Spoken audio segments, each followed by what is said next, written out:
Tadi ada sebuah doa Nabi dalam sebuah riwayat hadis, mengapa Rasulullah mengatakan bahwa saya itu miskin, gitu kan. Padahal Rasulullah itu kan sudah dinyatakan makhluk yang tidak kekurangan apa-apa. Minta aja pasti dikasih, nggak minta juga dikasih. Tapi Rasulullah tidak. Maka sesungguhnya di balik itu ada makna tersirat, Rasulullah sesungguhnya kaya, gitu. Tapi dia selalu rendah diri, kemudian dia tundukkan diri.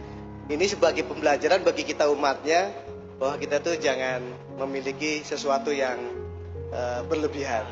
Saya kira begitu saja. Ya aku jawabannya kayak banget milih sing ndi ngono ya. Kayak banget dari filosofi, dari dialektika, dari logika semua bisa, dari nas-nas juga bisa. Jadi gini loh Mas. Ini jawaban pribadi ya. Saya itu andaikan saya kaya, saya akan hidup secara miskin. Saya. Dan sampai hari ini saya hidup secara miskin. Saya tidak tahu saya kaya apa tidak. Tapi saya hidup secara miskin. Makan saya cuma seperti itu. Tempat tidur saya seperti itu. Saya masih cuci sendiri. Saya masih korah-korah di dapur. Saya tidak punya pembantu. Saya nyetir sendiri. Gitu ya Mas ya. Kecuali jarak jauh mereka tidak tega sama saya. Jadi saya hidup secara miskin. Itu satu ya. Andaikan saya kaya, tidak akan saya pakai kekayaan untuk menghidupi saya. Karena saya pribadi memilih untuk hidup secara miskin, biasa saja sampai hari ini. Ya Mas ya. Dan saya tidak pernah meningkat loh budaya saya. Kita ngono iku. Ya tempe, wis kuakui lah. Gitu ya. Dan saya masih hidup seperti di pesantren dulu kok sampai hari ini. Tidur di kasur tuh malah nggak enak. Saya bisa kok tidur di kursi bangku sekolah tuh gini guys. Sampai pagi tidak ada masalah saya. Saya tidur dalam posisi apapun tidak ada masalah karena tidur bagi saya adalah peningkatan kekuatan sel-sel saya. Semakin saya tidur enak, semakin lemah sel saya. Semakin saya tidur tersiksa, semakin memberontak sel saya sehingga menjadi lebih tangguh. Ngono dia aku. Kalau nggak percaya nanti malam kamu tidurnya gini sampai pagi. Iya. Jadi saya nomor 2 Mas, saya itu berpendapat miskin itu baik. Yang tidak boleh itu fakir. Kalau fakir harus ditolong. Tapi kalau miskin itu baik. Saya loh Mas, kaya itu bahaya. Kadal fakru ayyakuna kufran. Al fakru di situ tidak harus kemiskinan harta. Orang yang mempertahankan kekayaan berarti dia jiwanya miskin. Orang yang masih mencari kekayaan berarti dia bukan orang kaya. Kalau orang kaya dia tidak mencari kekayaan. Orang yang mencari kekayaan pasti orang miskin, kan begitu. Sama dengan Anda hidup di dunia kok menumpuk dunia, goblok. Oh sudah di dunia kok mencari dunia. Kalau di dunia itu mencari akhirat. Gimana sih Anda ini? Wes dek kali kok ndi kaline? Lho sekali kok.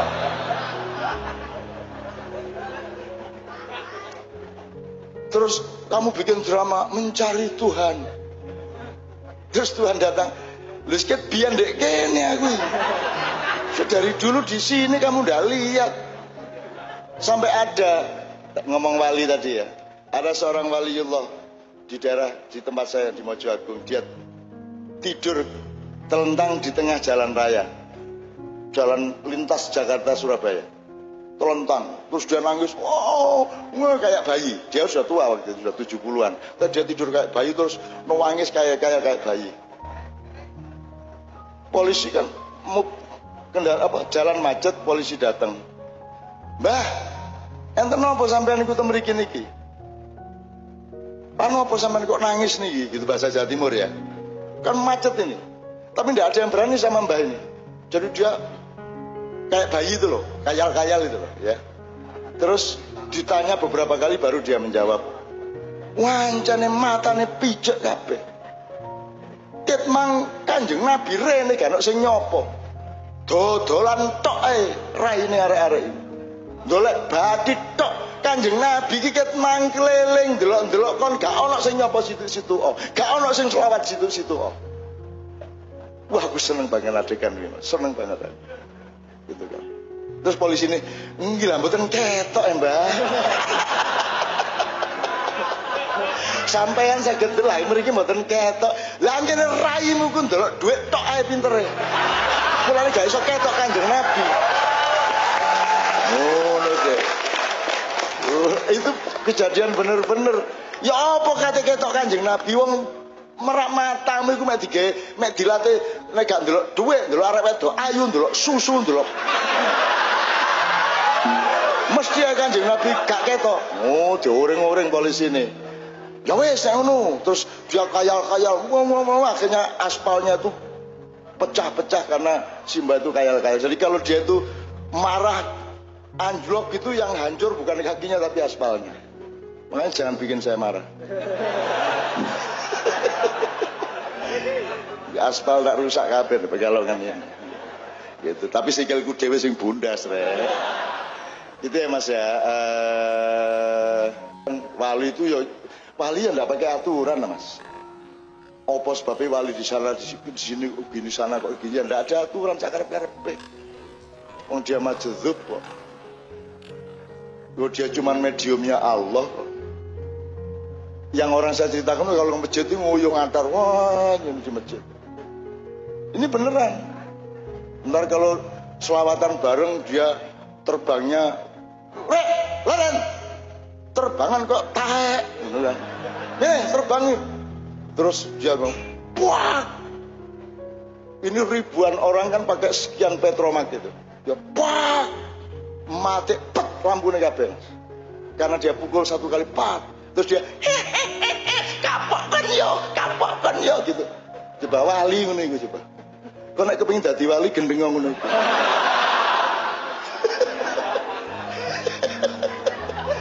Wali kok ditakokno. Wong wali itu ana wong nagih utang lesu.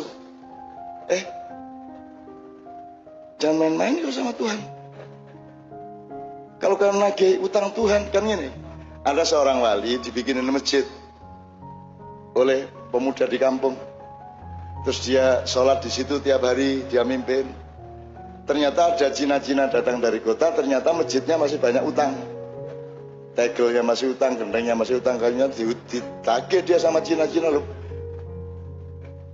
Imam, ini belum bayar, ininya belum bayar. Lah izin deh. Lagi jebol arah-arah itu utang ya masjid. Terus dia karena malu sama pedagang-pedagang, udah tunggu sebentar. Jangan main-main kau sama Allah. Jangan nagih-nagih kau sama Allah. Dibayar kamu nanti. Ngono gitu. Allah kok ditagih, pasti dibayar kamu, tapi jangan nagih-nagih kamu. Terus dia masuk masjid, setiap berdoa, ya Allah, ini rumahmu masih punya hutang ya Allah. Apa engkau tidak malu ya Allah? Engkau yang maha kaya, masa rumahmu punya hutang? Aku yang hanya penjaga saja malu, masa engkau tidak malu? Bayar hutangmu ya Allah, bayar hutang. Wani gue ndonga kaya ngono. Wani gue. Gue wali sing wani ngono gue. Dia belum selesai berdoa, ada mobil datang, weng. Terus dia hentikan doanya, dia keluar, orang yang di mobil yang baru tadi turun. Imam, bagaimana bikin masjid tidak bilang-bilang kita? Kita kan juga pengen menyumbang, kita juga pengen berkah, kita juga pengen jariah. Masa tidak minta kita? Kita kan juga pengen. Jadi ada orang lain yang tidak dimintai sumbangan, marah. Terus si imam, si wali bilang, ya sudah tuh bayar Cina-Cina itu, bayar Cina-Cina. Lu asik dah Mas. Makanya Anda sama dunia itu jangan terlalu mentoyong gitu. Sudahlah, asiklah sama Allah. Semua syariat itu dasarnya asal usulnya adalah cintamu kepada Allah dan cinta Allah kepadamu. In kuntum tuhibbunallaha fattabi'uni yuhibbukumullah, kan begitu.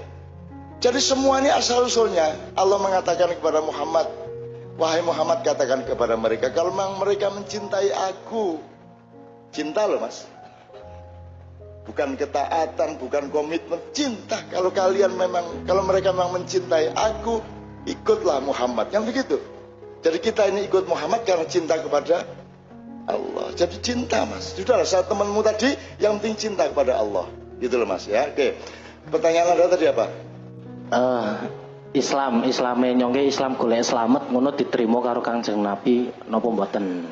Gur golek slamet wae wis pokok men ngono. Satu-satunya yang diterima oleh Allah itu adalah Rasulullah, yang pasti diterima oleh itu Muhammad dan yang disebut Muhammad. Misalnya Abu Bakar, Umar. Lah kowe salah urip saiki. Mbok kowe biyen nang Mekah njur melu-melu nimbake pemijeti kan sikile Kanjeng Nabi ben kowe dijamin swargane. Kan beberapa sahabat dijamin surganya oleh Rasulullah. Jadi itu yang pasti. Selain itu, biar Imam Syafi'i, biar Buya Hamka, biar Ketua MUI, biar Imam Khomeini, biar siapa saja posisinya sama dengan kamu, belum tentu diterima. Ayo piye. Dan tidak penting itu. Bingung Diterima apa ora trima ora penting. Gitu. Gitu. Ojo dadi Nabi Musa lho kowe. Tenang sih. Tenang sih. Nek aku bocorke kapal didelok sik kok bocorke kapal aja takon sik. Ngono. Nek aku nguntir gulune cah cilik meneng sik piye ya? Ngono. Aja langsung takon. Kowe engko ayo takon pisan meneh aku ngene. Hadza firaqun baini wa bain. Inilah saat perpisahan aku dengan engkau. Ya, meneng ya. Dan itu tidak penting, menurut toh? Ngene loh Mas. Kamu itu tidak usah sibuk mencari ridho Allah, meminta ridho Allah. Kamunya yang harus terus-menerus ridho sama Allah. Rodiyatan bukan mardiyatan, rodiyah.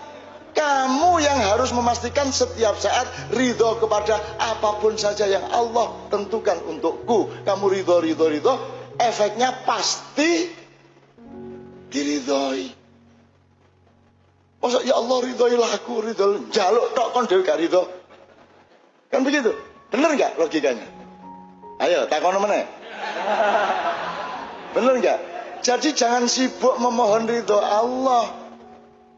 Habiskan waktumu untuk meridhoinya. Sudah pasti kalau engkau ridho Allah meridhoimu, kan begitu.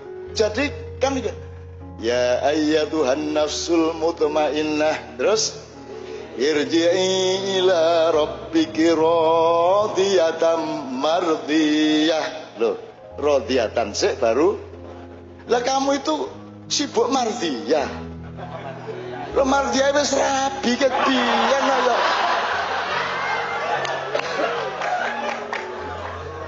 Jadi kamu tempuh rodiyatan dulu, kamu akan mendapat efek mardiyah. Gitu, jelas ya sekarang? Ayo Bi, ayo. Oke, udah habis pertanyaannya. Oh miskin tadi tak tambahin. Kamu tahu nggak Rasulullah ditawari melalui Jibril.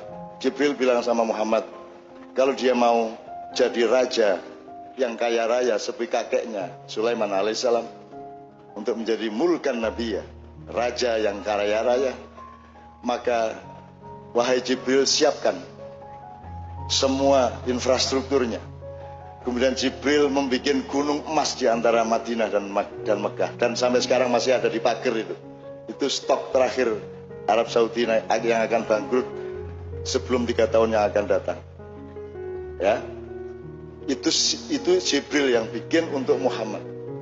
Untuk menawarkan kepada Muhammad, kalau engkau mau menjadi raja yang kaya raya seperti kakekmu Sulaiman, Allah menyiapkan semuanya. Maka semua tambang minyak, kubangan zam-zam yang masih berumur sekitar 300 miliar tahun lagi dan tidak akan kering, itu ditaruh di situ untuk Muhammad supaya dia kaya raya.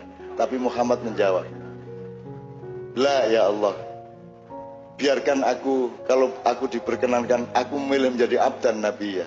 Biarlah aku menjadi nabi yang jelata, nabi yang papa, nabi yang miskin, sebagaimana umatku yang umumnya juga miskin. Biarlah aku berpakaian sebagaimana umatku yang paling miskin berpakaian. Biarlah aku makan sekadar sama dengan orang-orang yang paling miskin dari umatku. Kan gitu. Bener nggak itu? Jadi miskin itu baik.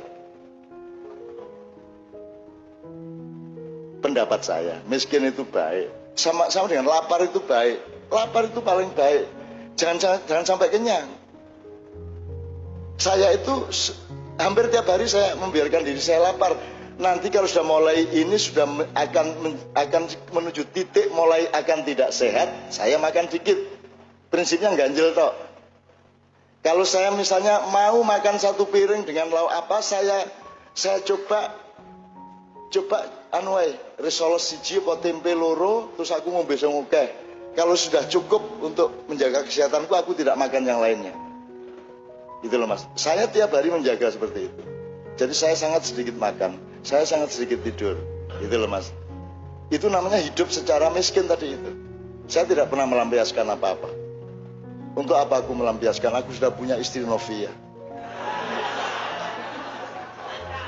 Apa yang akan aku lampiaskan lagi? Dunia sudah tidak menarik bagiku.